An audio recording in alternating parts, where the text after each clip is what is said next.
আসসালামু আলাইকুম ভিউয়ার্স। আমরা এখন মোটরের নেম প্লেট সম্পর্কে জানবো বা কিছু ধারণা সম্পর্কে জানবো। এই যে মোটরটা দেখতে পাচ্ছেন, এই মোটরের একটা নেম প্লেট আছে। এই নেম প্লেটের এখানে দেখেন কিলোওয়াট লেখা আছে। কিলোওয়াটের নিচে কি লেখা আছে? 4 কিলোওয়াট।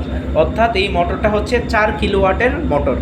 তারপর আপনারা দেখতে পাবেন এখানে এই যে হার্স, 50 হার্স, এই মোটরটা হচ্ছে 50 হার্স মোটর এবং এখানে পার মিনিট 1445 আরপিএমে ঘুরে থাকে এই মোটরটা। তারপর এখানে ডেল্টা এবং স্টার।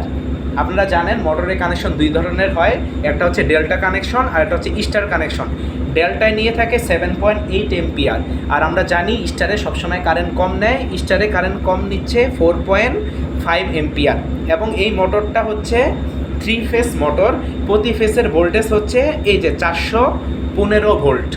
এবং এই মোটরের আরেকটা জিনিস যদি খেয়াল করেন, এই যে বডিটা দেখতে পাচ্ছেন, মোটরের বডিতে এখানে যে খাসকাটা রাখা আছে, এই খাসকাটা রাখার একটা উদ্দেশ্য আছে।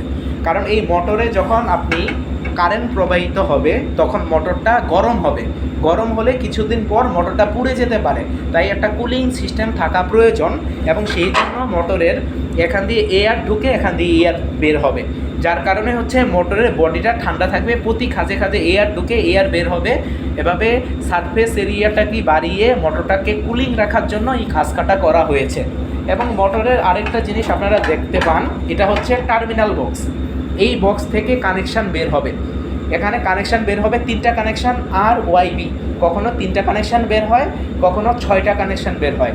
যদি 6টা কানেকশান বের করা হয় তখন ওই 6টা কানেকশান থেকে আমরা একবার স্টার কানেকশান অথবা ডেল্টা কানেকশান করতে পারি। কিভাবে স্টার এবং কিভাবে ডেল্টা কানেকশান করব সেটা আমরা পরবর্তী ভিডিওতে ইনশাল্লাহ আলোচনা করব।